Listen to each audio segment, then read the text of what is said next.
Okay, let's say we wanted to evaluate a function. Okay, evaluate a function. We know f of x is equal to x squared plus 3x minus 5, and we want to find out what is f of x, f of negative 2. In other words, x is equal to negative 2. So we can do this with graphing as well. We're going to graph the function.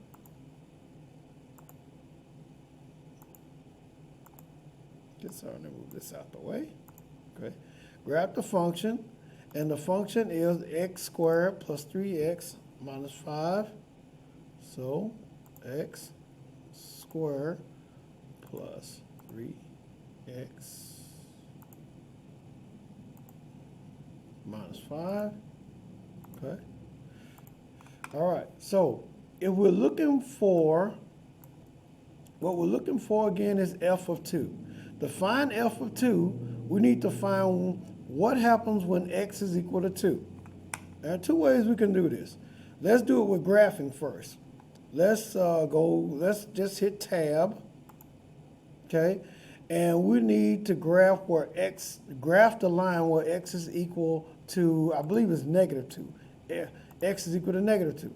So I'm going to actually delete my equal sign and go to relation, and I'm going to type x is equal to negative 2.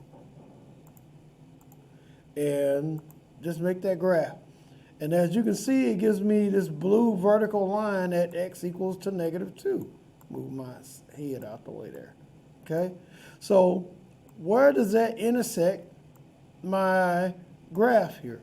And it would help me if I actually change the color of this line just for demonstration. I'm going to go to line color, and I'm going to change it to blue, to red there. So let's get the intersection.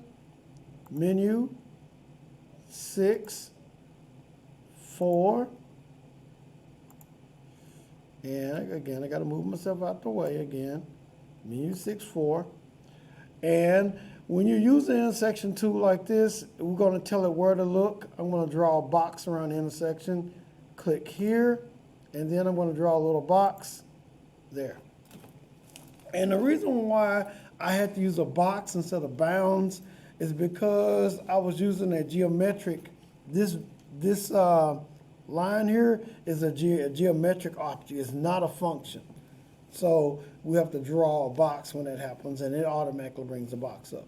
And anyway, I get my intersection, and the intersection happens when x is equal to 2. So I'm looking for f of negative 2, which is negative 7. So the y value is what I'm looking for in this particular case. Now, that's one way to do it. Now, another way to do this, and I'm going to split the screen here so that I have another application at the same time, is I can go dock, and I'm going to actually split the screen here. I'm going to do a select layout and go to layout 2. And I'm going to press on this side. Now I'm going to press calculator.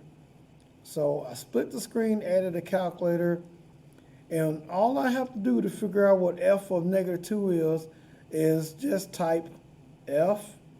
Well, f1 is actually my function. So I'm going to type f1, open parentheses, negative 2, and just press enter. And that's another way in which I can evaluate the function. I can graph it. Once I graph it, then I can just evaluate it at any point. If I wanted to know what f1 of 3 was, I could just put it in there and do that. So it's real easy to evaluate a function there.